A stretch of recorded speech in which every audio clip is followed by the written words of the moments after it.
Banyak orang takut saat mendengar istilah utang luar negeri. Padahal negara-negara besar di dunia justru hidup berdampingan dengan utang dan tetap stabil.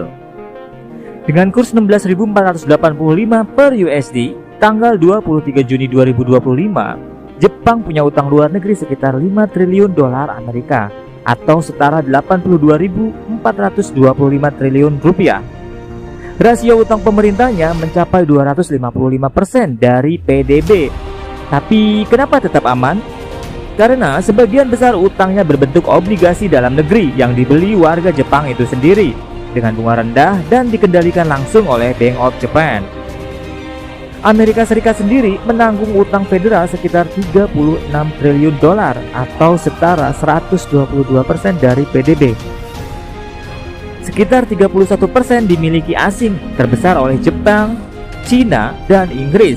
Sisanya ditopang lembaga domestik seperti Federal Reserve dan dana pensiun nasional. Utang Amerika sendiri digunakan untuk belanja pertahanan, sosial, dan infrastruktur. Bagaimana dengan Indonesia? Per April 2025, total utang luar negeri mencapai 431,5 miliar US dollar atau setara dengan 7.111 triliun rupiah. Dari jumlah itu, 208,8 miliar US dollar merupakan utang pemerintah pusat. Sisanya dimiliki swasta dan lembaga keuangan. Sejak era Presiden SBY tahun 2004 hingga 2014, utang luar negeri tumbuh dari 85 miliar US dollar ke 160 miliar US dollar.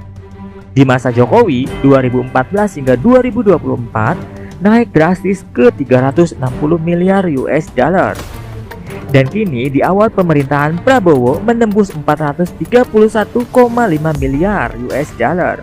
Meski naik, rasio utang luar negeri Indonesia terhadap PDB hanya 30,6%, jauh di bawah Jepang dan Amerika Serikat. Dari sisi pendapatan negara, pemerintah menargetkan 3.005,1 triliun pada tahun 2025. Terdiri dari pajak sebesar 2.490,9 triliun, PNBP sekitar 513,6 triliun, dan hibah sekitar 0,6 triliun.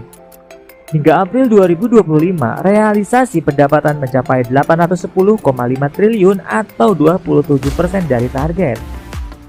Pembiayaan defisit dilakukan melalui penerbitan surat berharga negara dan pinjaman luar negeri yang diarahkan untuk membangun infrastruktur, pendidikan, dan layanan publik. Jadi utang memang harus diawasi, tapi yang lebih penting adalah untuk apa utang itu digunakan dan seberapa sehat ia dikelola.